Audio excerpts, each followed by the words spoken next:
नमस्कार, मैं सैम सुनील कुमार राजस्कुल के इस ऑफिशियल यूट्यूब चैनल पर आप सभी का एक बार फिर से स्वागत है। आज पिछली क्लास जो हमने पढ़ी थी राजनीति विज्ञान में, हम पढ़ रहे थे आगे। तो पिछले हमने जो शीत युद्ध के बारे में पढ़ा था वही क्लास हमारी आगे की दूसरी क्लास है उसके। तो उसमें पिछले जो हमने पढ़ा था शीत युद्ध किस प्रकार शुरू हुआ था, किन किन देशों के बीच में, ठीक है। उसके बाद आगे हम पढ़ेंगे कि किस प्रकार शीत युद्ध जो है चला था। तो शीत युद्ध का घटनाक्रम किस प्रकार से रहा था, ये थोड़ा टाइम बचाने के लिए लोगन थोड़ा इस प्रकार का लिखा हुआ है। तो टाइम का कैसे किस प्रकार चला था कि जैसे हमने पढ़ा था कि 1945 से शुरू हुआ था और इसका जो टाइम रहा था 1991 तक, यानी 1991 तक जब सोवियत संघ का क्या विघटन हो गया, उसके टुकड़े हो गए थे, तब तक ये जो है लड़ाई चली थी। उसके बाद सोवियत संघ वो अलग अलग टुकड़ों में बंट गया था। और ये क्या है कि इसमें थोड़ी बहुत जो रकत रंजीत युद्ध हुई, लेकिन एक दो बीच में कई छोटी मोटी लड़ाइयाँ भी हुई थी, ठीक है। तो उनमें हम पढ़ते कई बार जैसे कि एक कोरिया है, उत्तरी कोरिया और दक्षिण कोरिया, वो भी अलग हुए थे, उनके बीच में छोटा सा युद्ध हुआ था।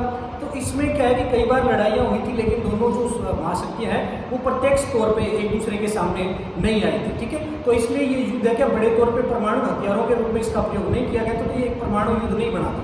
तो इसलिए विश्व है वो तीसरे विश्व युद्ध के लिए बच गया था, ठीक है जी। तो उसके बाद आगे हम बढ़ते हैं किस प्रकार इसका घटनाक्रम चला था शीत युद्ध का 1945 से लेकर के 1999 तक, 91 तक। तो यानी किस प्रकार से चला था शीत युद्ध का घटनाक्रम, ठीक है। तो सबसे पहले 1947 साम्यवाद को हटाना अमेरिकी राष्ट्रपति ट्रूमैन का सिद्धांत कि 1945 में दूसरा विश्व युद्ध समाप्त हुआ था। उसके बाद साम्यवाद यानी सोवियत संघ की जो विचारधारा उसको हटाने का काम किया, यानी अमेरिकी राष्ट्रपति जो थे ट्रूमैन, उन्होंने साम्यवाद जो विचारधारा थी उसको हटाने का एक सिद्धांत दिया, जो क्या है कि सोवियत संघ को पसंद नहीं है, क्योंकि ये भी एक विवाद का कारण बना, ठीक है। तो इस प्रकार ये घटनाक्रम चलते गए, किन किन घटनाओं की वजह से जो है आगे बढ़ता है। उसके बाद दूसरा है 1947 से 1947 से 52 तक मार्शल प्लान लाया गया था, जिसमें क्या है जो पश्चिमी यूरोप का पुनर्निर्माण किया गया था, यानी उसे दोबारा से गठित करने की बात है वो इसमें कही गई थी। तो इसमें पश्चिमी पुनर्निर्माण यानी पश्चिमी जो यूरोप था वो सोवियत संघ की तरफ था, लेकिन इसमें अमेरिका की सहायता से इसका पुनर्निर्माण करने की कोशिश की गई। तो इसी कारण से क्या है कि ये जो घटना है इसने भी शीत युद्ध को बढ़ावा दिया। उसके बाद 1948-49 रूस द्वारा बर्लिन की घेराबंदी कर ली गई। बर्लिन जो था उसको रूस ने घेराबंदी कर ली उसकी, तो इससे भी क्या है अमेरिका उनके खिलाफ हो गया, ठीक है। उसके बाद जो 1950 और 53 कोरिया में युद्ध हुआ, यानी उत्तरी कोरिया और दक्षिणी कोरिया ये जो भाग थे, इनमें क्या है दोनों अलग अलग शक्तियों के महाशक्तियों की विचारधाराओं के प्रभाव में थे। तो इनके बीच में जो युद्ध हुआ था वो 1950-53 में एक छोटा सा युद्ध हुआ, जहाँ पर क्या है दोनों महाशक्तियां एक दूसरे के सामने प्रत्यक्ष रूप से आई थी, ठीक है। तो इससे भी शीत युद्ध को क्या है बढ़ावा मिला था। उसके बाद 1954 में वियतनाम के हाथों फ्रांस की हार, यानी वियतनाम और फ्रांस के बीच में युद्ध हुआ, जिसमें फ्रांस की क्या है हार हो गई थी, ठीक है। तो इसमें भी क्या एक छोटी लड़ाई हुई थी, जिसके कारण भी शीत युद्ध क्या है वो प्रबल हुआ, ठीक है। तो उसके बाद 1954 से 75 वियतनाम में अमेरिकी हस्तक्षेप, यानी अमेरिका ने क्या है वियतनाम में हस्तक्षेप करना, वियतनाम के आंतरिक जो मामले थे उसमें अमेरिका का हस्तक्षेप बढ़ना शुरू हो गया, क्योंकि वो रूस के प्रभाव में था, तो वहां पे अमेरिकी हस्तक्षेप ज्यादा बढ़ने लगा। तो इससे भी क्या है सोवियत संघ है वो एक दूसरे के सामने हो गए, ठीक है।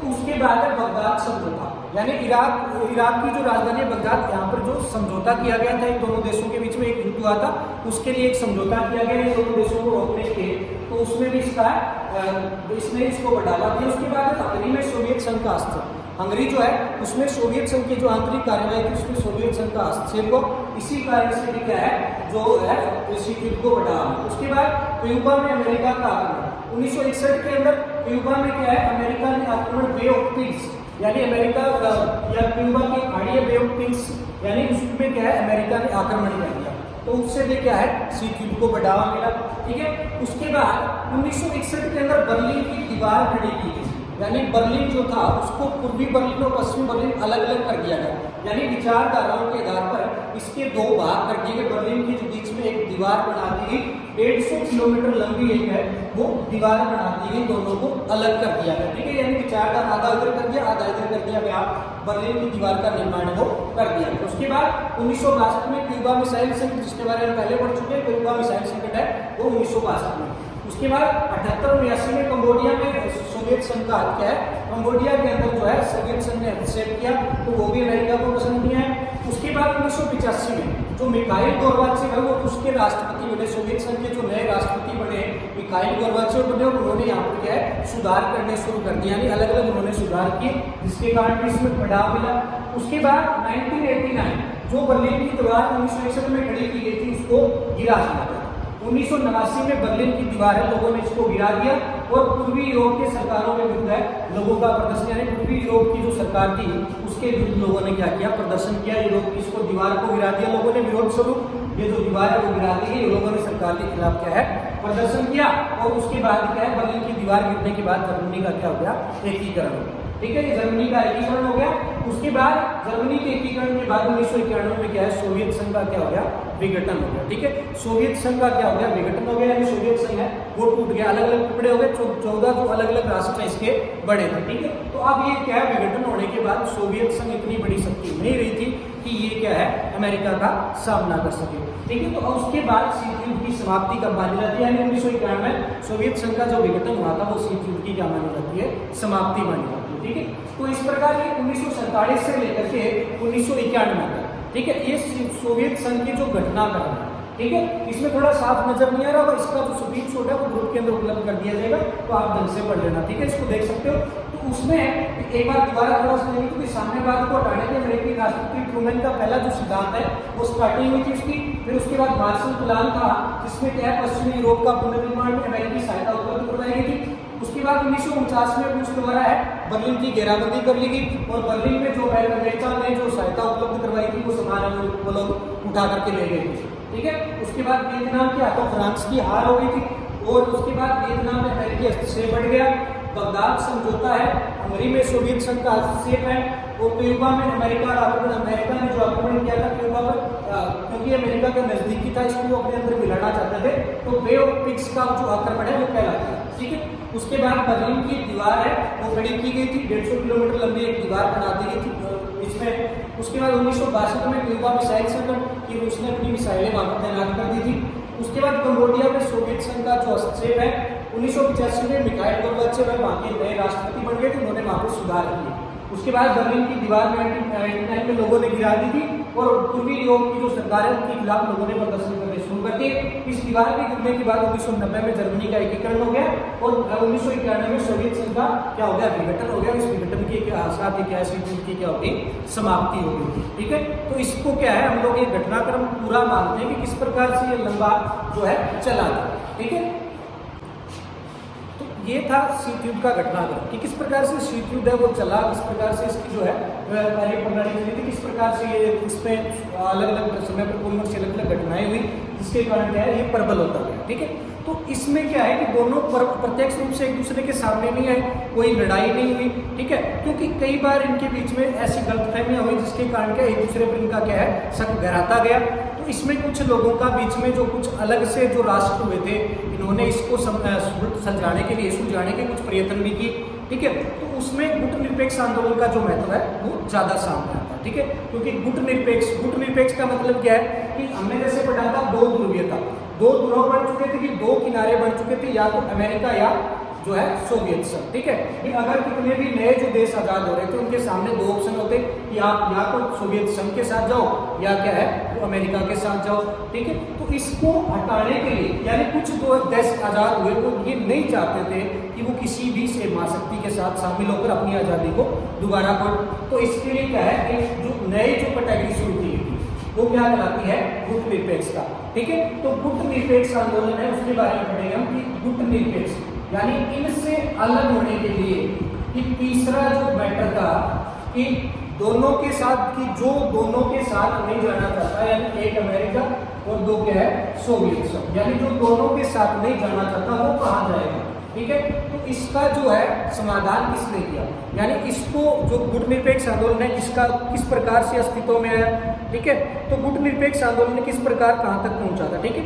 तो गुट निरपेक्ष आंदोलन को शुरू करने में भारत का बहुत बड़ा योगदान, ठीक है, क्योंकि गुट निरपेक्ष आंदोलन कहा जाता है इसे। गुट निरपेक्षता का मतलब है कि किसी भी गुट में शामिल नहीं होना, यानी किसी भी गुट में शामिल ना हो, कि जो ना तो अमेरिका के साथ जाएगा ना सोवियत संघ के साथ जाएगा, ठीक है। तो इससे क्या है कि इससे अलग रहने का एक जो तरीका निकाला गया गुट निरपेक्ष आंदोलन, ठीक है, यानी जो जो देश नए आजाद हुए थे वो अगर किसी के साथ नहीं जाना चाहते तो वो अलग जा सकते हैं। ठीक है, तो उसमें सबसे जो इसमें शुरू करने में जो मुख्य नेता थे गुटनिरपेक्ष आंदोलन के, उसमें जो नाम आते हैं उसमें भारत की तरफ से आते हैं हमारे जो प्रधानमंत्री रहे हैं, प्रथम प्रधानमंत्री पंडित जवाहरलाल नेहरू। ठीक है, पंडित जवाहरलाल नेहरू है वो जो इसके गुटनिरपेक्ष आंदोलन के जो निर्माता है उनके अंदर इनका नाम आता है। ठीक है, पंडित जवाहरलाल नेहरू, उसके बाद जोसेफ ब्राज टिटो, दूसरे जो थे जोसेफ ब्राज टिटो। ठीक है, जो युगोस्लाविया के शासक थे, ये जो है युगोस्लाविया के शासक। ठीक है, और ये भारत के प्रधानमंत्री थे। ठीक है, और उसके बाद तीसरे जो इसके अंदर शामिल थे, तीसरे जो इसमें शामिल है अब्दुल नासिर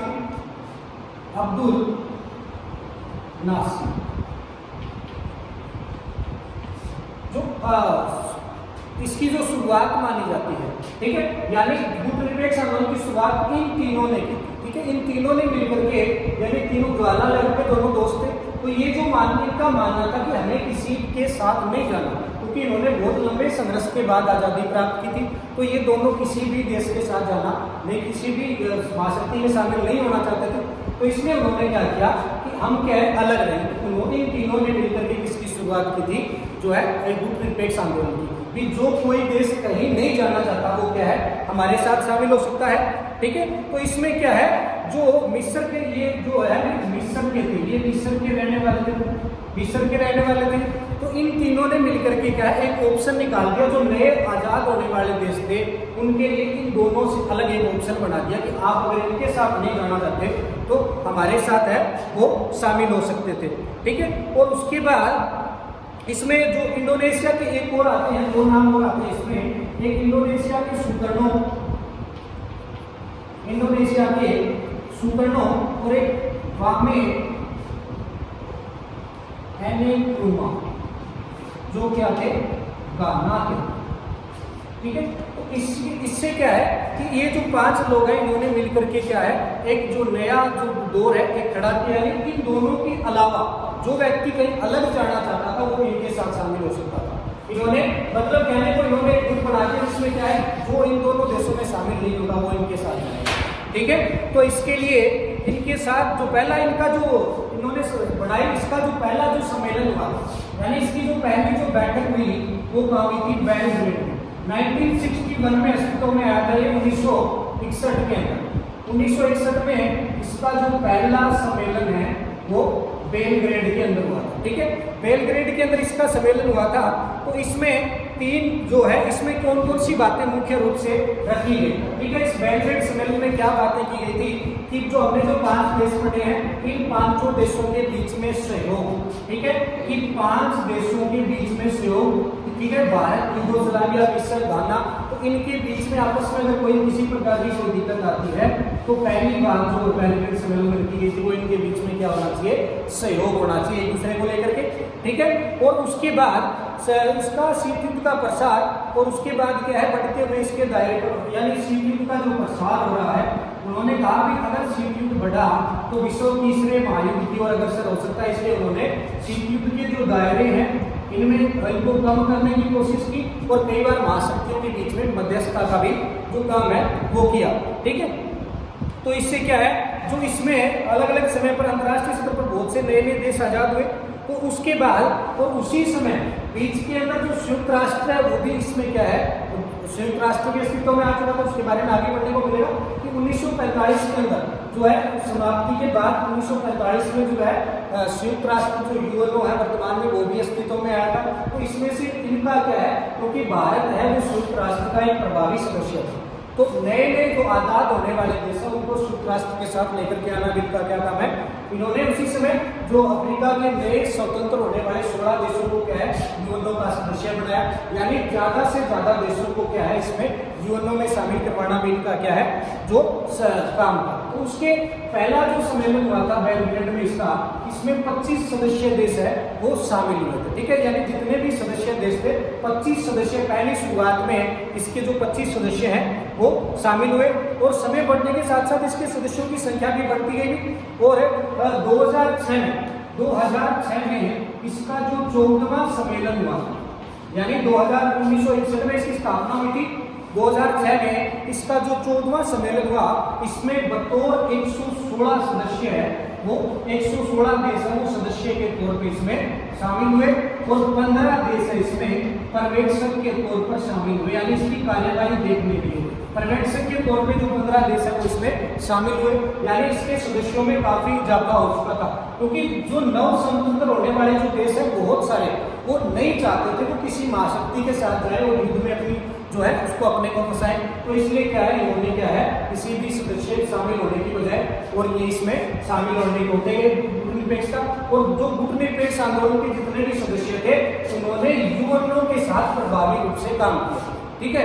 यूएनओ के जितने भी सदस्य आते यूएनओ के साथ जुड़े विश्व शांति की ओर इन्होंने क्या है कदम उठाया, ठीक है। तो जैसे जैसे क्या है गुटनिरपेक्ष आंदोलन है वो लोकप्रिय होता गया, क्योंकि बहुत सारे देश ऐसे थे जो किसी भी महाशक्ति के साथ आना नहीं चाहते थे, तो ये क्या है धीरे धीरे काफी लोग 2006 तक आते आते इसके 116 सदस्य देश इसमें शामिल हो चुके थे।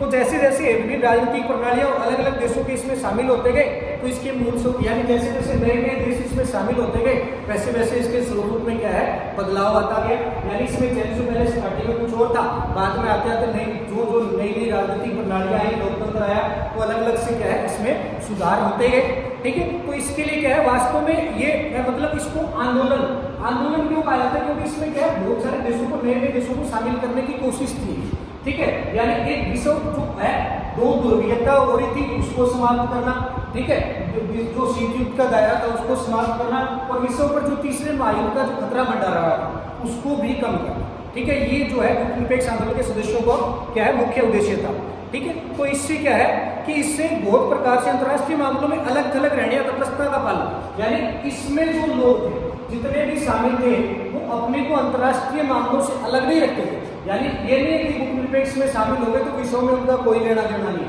नहीं, इन्होंने जो है पूरे विश्व में शांति स्थापित करने के लिए दो महाशक्तियां इनके बीच में मध्यस्थता करने में, विश्व शांति बनाने में, यूएनओ का प्रसार करने में इन लोगों ने काफी क्या है अलग अलग सहयोग अपनाया, ठीक है। तो शांति और स्थिरता बनाए रखने की कोशिश की, यानी पूरे विश्व में जो शांति बनाए रखने की इन्होंने क्या है यानी कि तटस्थता, इन्होंने इनका मतलब ये था कि एक रूप से गुटनिरपेक्ष मतलब कि इनका हम ये नहीं कि हमको इनके साथ कुछ लेना देना ही नहीं, ठीक है। गुटनिरपेक्ष से मतलब हम इसमें शामिल नहीं होंगे, विकल्पों अगर इनकी लड़ाई हो जाती है हम लोग इनमें शामिल नहीं होंगे, ठीक है। लेकिन अगर इनके बीच में कोई फैसला करवाना है तो शांति वार्ता करवानी है तो इनका कोई भी देश इनमें भाग ले सकता है, ठीक है। तो ये क्या थे इनसे अलग इसी तरह से, ठीक है। वैसे नहीं कि इनका इनसे कोई लेना देना नहीं था, ये इनसे पूरी तरह अलग जो है वो नहीं थे। तो उसके बाद जो नव अंतर्राष्ट्रीय यानी इस प्रकार का एक नई अंतर्राष्ट्रीय जो व्यवस्था है उसका निर्माण है, ठीक है। यानी पहले तो या तो सोवियत संघ की प्रणाली या इनकी प्रणाली, तो अब क्या है इन लोगों के पास यानी जो विचारधारा का जहां पर सवाल आता है, ठीक है, कि सोवियत संघ की साम्यवादी पूंजीवादी, तो इसमें क्या है इन्होंने किस चीज को अपनाया, जो मिश्र जो मतलब जो व्यवस्था थी, यानी जिस चीज को इन्हें क्या चाहिए इन्होंने इन दोनों का निचोड़ निकाला कि इनमें से जो चीजें अच्छी है वो दोनों उठाई जाए, ठीक है। यानी कुछ तो चीजें हैं यानी जो नई नई अंतर्राष्ट्रीय व्यवस्था बनी इसमें जो शामिल देश थे इन्होंने अंतर्राष्ट्रीय नई नई व्यवस्थाओं को जन्म दिया, ठीक है, कि कुछ अच्छाइयां इनकी ली कुछ इनकी ली। यानी जैसे हमने अर्थव्यवस्था के अंदर अगर पढ़ेंगे तो भारत की अर्थव्यवस्था जैसे हमने पीछे पढ़ा था मिश्रित अर्थव्यवस्था, यानी मिश्रित अर्थव्यवस्था, यानी हमने कुछ इनसे सीखा कुछ इनसे सीखा, ठीक है। यानी साम्यवादी विचारधारा भी हमने पीछे जो प्लस में पढ़ा था पीछे, इस साम्यवादी विचारधारा समाजवादी विचारधारा वो भी भारत के अंदर नहीं देखने को मिलती है, पूंजीवादी है उसके भी कुछ गुण भारत में है, लोकतंत्र है उसके भी कुछ गुण है। यानी इन लोगों ने इनकी जो अच्छाइयां थी उनसे सीखा और एक नई व्यवस्था है, एक नए विषयों का उदय है वो इन लोगों ने किया, ठीक है। तो इससे एक नई अंतर्राष्ट्रीय धारणा का जो जन्म हुआ कि 1972 में संयुक्त राष्ट्र संघ के व्यापार और विकास से संबंधित जो है उसमें एक नया शीर्षक जो बनाया गया कि 1972 में संयुक्त राष्ट्र ने एक नई व्यवस्था लॉन्च की, यानी 1972 में इसके साथ साथ संयुक्त राष्ट्र अपने तौर पर काम कर रहा था, ठीक है। तो इसलिए क्या उन्होंने एक जो नई व्यवस्था बनाई वो संयुक्त राष्ट्र के माध्यम से क्या है लॉन्च की गई और उसकी जो रिपोर्ट है इस प्रकार से वैश्विक रिपोर्ट बनाएगी कि किस प्रकार से जो विश्व की जो अर्थव्यवस्था है वो किस प्रकार से जो है वो चलाई जाए। तो उसमें एक अलग संयुक्त राष्ट्र ने इन देशों के सुझाव पे एक रिपोर्ट तैयार की 1972 के अंतर्गत। तो इसमें towards a new trade policy for development, यानी एक new trade policy for development, यानी a new trade policy for development, यानी विकास के लिए एक नई जो पॉलिसी है वो बढ़ाई। यानी इन देशों के प्रभाव से, क्योंकि ये जो देश है ये संख्या काफी बड़ी बन जाती है, 116 देश विश्व के अंदर एक तरफ है तो एक बहुत बड़ा बोल है, ठीक है। उनके आधार पे क्या है एक नया जो विकास की करेगी, क्योंकि ये जो देश थे इनमें ज्यादातर जो है विकासशील देश थे, विकसित देश नहीं थे, विकासशील देश थे, गरीब देश थे, छोटे और कमजोर देश इसमें शामिल थे, ठीक है। तो इनके लिए क्या है उन्होंने नई व्यवस्था है जो है विकास के लिए नई व्यवस्था प्रणाली बनाई। तो उसमें क्या क्या चीजें रखी गई कि अलग विकसित देशों को उन प्राकृतिक संसाधनों पर नियंत्रण होगा जिनका दोहन पश्चिम के विकसित देश है।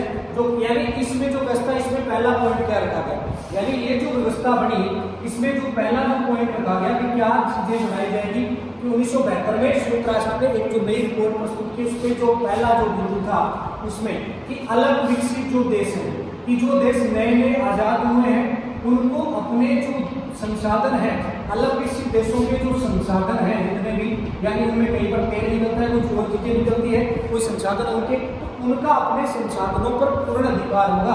और जिसका दोहन पहले कौन करते थे, पश्चिमी देश जिनका दोहन करते थे, यानी ये महाशक्तियां जिनका दोहन करती थी पहले, उनका जो छोटे मोटे देश है अपने संसाधनों पर पूर्ण रूप से उनका अधिकार होगा, वो जैसे चाहिए उनका प्रयोग कर सकते हैं। ये 1972 में यूएनओ की रिपोर्ट में कहा गया। उसके बाद अलग विकसित देशों की पहुंच पश्चिमी देशों के बाजारों तक होगी, यानी अलग विकसित जो देश हैं वो अपने संसाधनों पर उनका क्या है स्वामित्व होगा।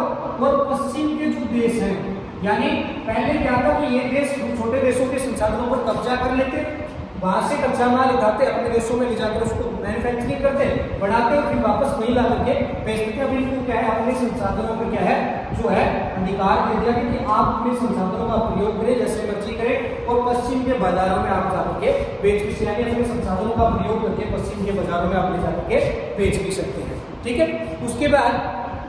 उसके बाद तीसरी, यानी क्योंकि जो टेक्नोलॉजी प्रौद्योगिकी, यानी जो भी प्रौद्योगिकी उपलब्ध थी पश्चिम के देशों में, क्योंकि टेक्नोलॉजी ज्यादातर जो विकसित देश थे उनके पास थे। तो अब क्या है कि यूएनओ ने ये कहा कि जो इनकी जो प्रौद्योगिकी है, जो टेक्नोलॉजी है, वो कम कीमत पर छोटे देशों को उपलब्ध करवाई जाए।